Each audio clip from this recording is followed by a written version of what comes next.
এভিয়ানো বিমান ঘাঁটিতে হঠাৎ বেজে ওঠে তীক্ষ্ণ সাইরেন। শান্ত দুপুরের নিস্তব্ধতা ভেঙে সেই শব্দে চারদিকে হুলস্থুল পড়ে যায়। গ্রাউন্ড ক্রুরা মুহূর্তের মধ্যে তাদের পজিশনে ছুটে যায়। পাইলট তার গায়ে জি স্যুট পরে দ্রুত দৌড়াচ্ছেন রানওয়ের দিকে। কোনো শুভেচ্ছা নেই, কোনো কথা নেই। প্রতিটি সেকেন্ড এখন জীবন মৃত্যুর ব্যবধান। রানওয়েতে দাঁড়িয়ে থাকা F-16 ফাইটিং ফ্যালকনটি যেন এক ক্ষুধার্ত বাজপাখির মতো গর্জনের অপেক্ষায়, কারণ রাডারে ধরা পড়েছে এক বিশাল আতঙ্ক। বাল্টিক সাগরের ওপর দিয়ে ধেয়ে আসছে রাশিয়ার বিধ্বংসী তুপোলেভ এক-60 সুপারসনিক বোমারু বিমান, যাকে আকাশপথে নিরাপত্তা দিচ্ছে শক্তিশালী সুখোই S-27 ফাইটার জেট। এই তুপোলেভ এক-60 কোনো সাধারণ বিমান নয়, একে বলা হয় হোয়াইট সোয়ান বা শ্বেত হংস। এটি বিশ্বের সবচেয়ে বড় এবং ভারী সুপারসনিক যুদ্ধবিমান, যা শব্দের দ্বিগুণ গতিতে উঠতে সক্ষম। এর ভেতরে থাকা পারমাণবিক মিসাইল বহন করার ক্ষমতা যে কোনো দেশের প্রতিরক্ষা ব্যবস্থার জন্য এক বিশাল চ্যালেঞ্জ। যখনই 160 ফুট লম্বা দানবীয় বিমানটি আন্তর্জাতিক আকাশসীমার একদম কিনারায় এসে পৌঁছায়, তখন ন্যাটো বাহিনীর কন্ট্রোল রুমে রেড অ্যালার্ট জারি হওয়াটাই স্বাভাবিক। F-16-এর প্র্যাট অ্যান্ড হুইটনি F-100 ইঞ্জিনটি স্টার্ট হতেই যে ভয়াবহ গর্জন শুরু হয় তা কয়েক কিলোমিটার দূর থেকেও টের পাওয়া যায়। আফটার বার্নার জ্বলে ওঠার সাথে সাথে নীলচে আগুনের শিখা বের হচ্ছে নজল থেকে, আর চোখের পলকে কয়েক টন ওজনের এই স্টিল মনস্টার আকাশপানে খাড়া ডাইভ দিচ্ছে। আকাশে 30,000 ফুট ওপরে তখন শুরু হয়েছে এক অদৃশ্য স্নায়ুযুদ্ধ। F-16 পাইলটের হেলমেট মাউন্টেড ডিসপ্লেতে দুটি বড় সিগন্যাল স্পষ্ট হয়ে উঠছে, এক বিশাল আকৃতির তুপোলেভ এক-60 এবং তার ছায়াল মতো লেগে থাকা সুখোই S-27। F-16 পাইলট যখন এই ফরমেশনের কাছাকাছি পৌঁছান, তখন শুরু হয় আসল থ্রিলার। রাশিয়ার সুখোই S-27 ফাইটার জেটটি অত্যন্ত চটপটে এবং ডগ ফাইটের জন্য সারা বিশ্বে আতঙ্ক। এটি তুপোলেভ এক-60কে চারপাশ থেকে আগলে রাখছে।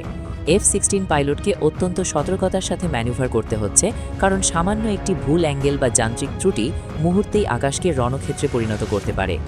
একদিকে আমেরিকার হাইটেক অ্যাভিয়নিক্স সমৃদ্ধ F-16, আর অন্যদিকে রাশিয়ার দুই আকাশ দানব তুপোলেভ এক-60 আর সুখোই S-27। তুপোলেভ এক-60 বোমারু বিমানের ডিজাইন এমনভাবে করা হয়েছে যে এটি বিশাল আয়তন সত্ত্বেও আকাশে সাপের মতো মোচড় দিতে পারে। এর ভেরিয়েবল সুইপ উইং বা ভাঁজ করা ডানাগুলো একে বাতাসের বাধা কাটিয়ে অবিশ্বাস্য গতি দেয়। যখনই বিমানটি তার পূর্ণ গতিতে ফায়ার করে, তখন এটি প্রায় 2200 কিলোমিটার প্রতি ঘন্টা বেগে ছুটতে পারে।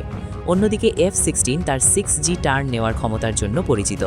পাইলট যখন তুপোলেভ এক-60-এর একদম ডানা বরাবর পজিশন নেন, তখন বিশাল এই শ্বেত হংসের রাজকীয় ভয়ঙ্কর চেহারা চোখে পড়ে। রাশিয়ার সুখোই S-27 পাইলটও তখন সজাগ। সে বারবার তার পজিশন পরিবর্তন করে F-16কে চাপে রাখার চেষ্টা করছে। এখানে কোনো কথা নেই, শুধু ইঞ্জিনের গর্জন আর রাডার লকিংয়ের টিকটিক শব্দ। ঘন্টার পর ঘন্টা ধরে চলে এই ছায়ার মতো লেগে থাকার খেলা। F-16 পাইলট এক চুলো নড়ছেন না তার পজিশন থেকে। তিনি নিশ্চিত করছেন যেন এই রুশ ফরমেশন কোনোভাবেই ন্যাটোর সার্বভৌম আকাশসীমায় প্রবেশ না করতে পারে। রাশিয়ার এই বিমানগুলো প্রায়ই বাল্টিক সাগরের বর্ডার ঘেঁষে উড়ে গিয়ে পশ্চিমা দেশগুলোর রিয়াকশন টাইম পরীক্ষা করে দেখে, আর F-16-এর এই কুইক স্ক্রাম্বল বা দ্রুত উড্ডয়ন প্রমাণ করে দেয় যে তাদের প্রতিরক্ষা ব্যবস্থায় কোনো ফাঁক নেই। নিচে সাগরের বুকে মোতায়েন থাকা S-400 বা এজিস ডিফেন্স সিস্টেম তখন হাই অ্যালার্টে থাকলেও আসল ড্যামেজ কন্ট্রোলটা চলছে এই মেঘের ওপরে। হঠাৎ করেই রুশ পাইলটরা তাদের বিমানের গতিপথ পরিবর্তন করতে শুরু করে। তুপোলেভ এক-60 তার বিশাল ডানা মেলে রাশিয়ার মূল ভূখণ্ডের দিকে ঘুরে যায়। F-16 তখনও তাদের পিছু ছাড়ছে না, যতক্ষণ না তারা পুরোপুরি নিরাপদ দূরত্বে সরে যাচ্ছে।